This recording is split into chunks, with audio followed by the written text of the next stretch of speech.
pattern accordingly the way I shaped it to the 1.5, and I'll cut from here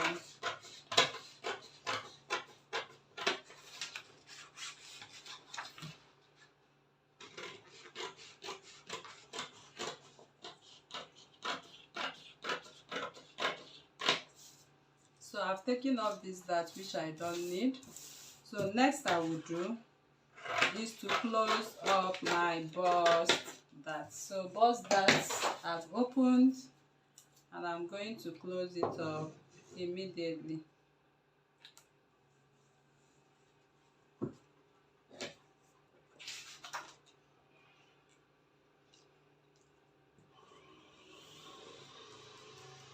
Okay, so I've closed up my bust dart right now.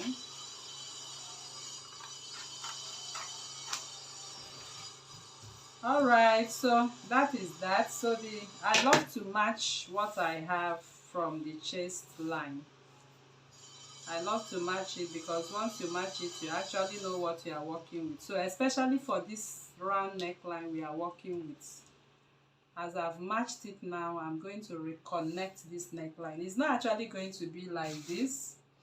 We are reconnecting it to get exactly the neckline which we have right there on the thumbnail. So I will place my pattern ruler from that center front to the tip of the armhole to get my neckline. So this is it.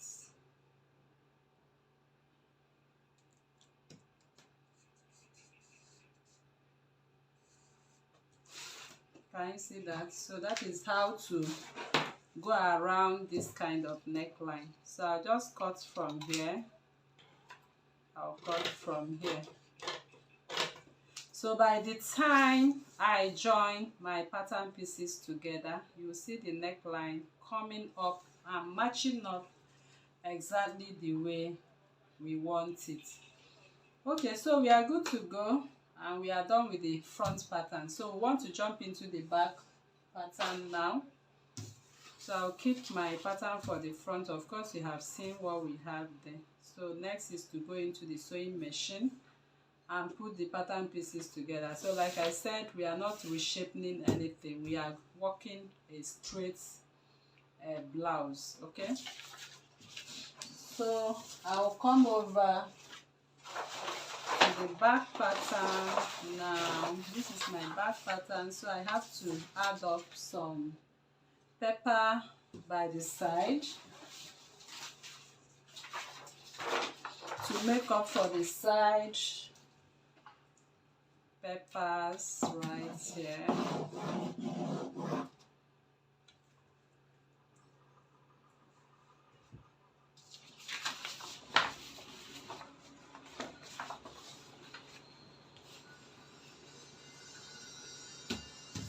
Alright, so I'm going to extend the lines I have here.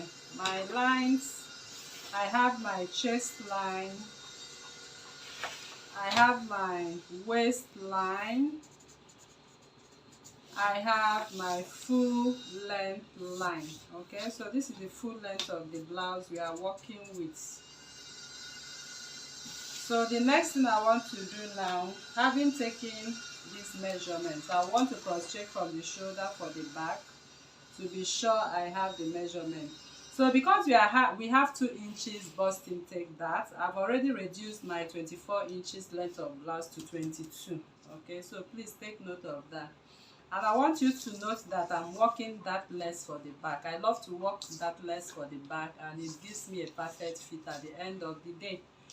So for the full length circumference, I'm working with hip 48 and I'll make a mark at that point.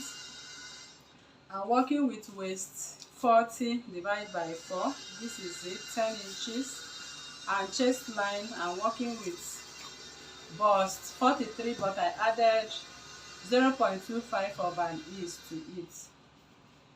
Okay, so next I want to do now is to contour or to connect what I have on the waistline. I'm connecting what I have on the waistline to the hip line.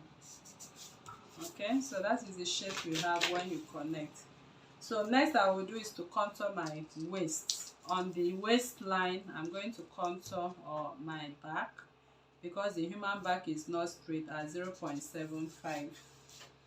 So once I do that, I'm going to connect my back contour line from 0.75 to the neckline like this, and from there I'll connect back to the hip line. So having done this, I've gotten a good back contour line.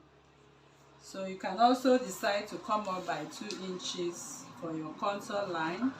Once you come up by 2 inches, you come over here and connect, okay, and it moves into the waist. So any one of them works perfectly fine and good. All right, so as it stands, the next is to determine how off. Remember, we offed our off shoulder by 5 inches for the front, so the back also follows the same trend. So this is it for the front, and the neckline will be built right here on this line. So remember our calculation of shoulder divided by 2 minus 1.5, which we use 5.5 to measure. So I will just come from the contour line and measure my 5.5 and mark. Then I'm going to connect from that line to my to the chest line. So I'm connecting it to the chest line in this manner. So note that the measurement we have from here to here remains 4.5, and we'll be making use of it, which I've told you, for our sleeve measurement. Okay, all right, so that is the off shoulder for you, and we are good to go. Like I always emphasize, the back has no issue. So the next thing I want to do is to make sure all my measurements on the circumference is accurate. So I'm taking my bust measurements and I'll mark with ease at 11.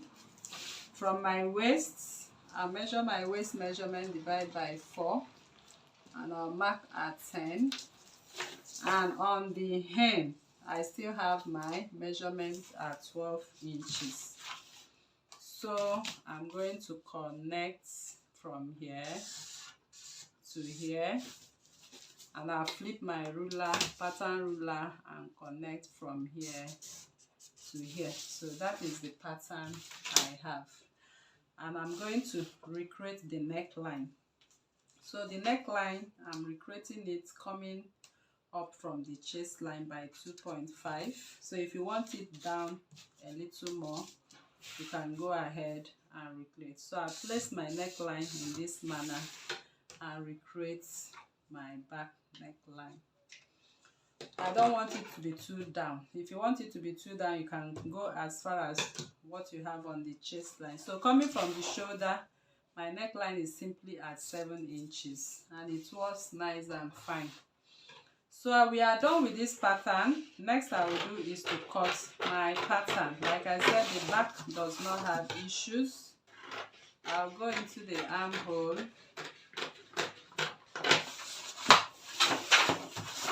I'll go into the sides. I'll go into the contour line, and I'm following the exact contour line. So I'll follow this one. You can also follow that one, but it does not matter, any one of them.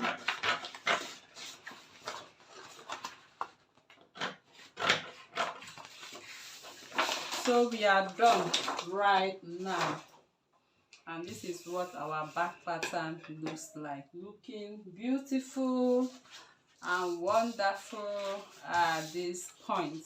Okay, so this is it. You can see it's matching up already, and this is what we have at the front, and they are all matching up already once bust that is closed. Okay, all right people, so thank you very much for coming once again. We'll be moving to the construction of the sleeves right now.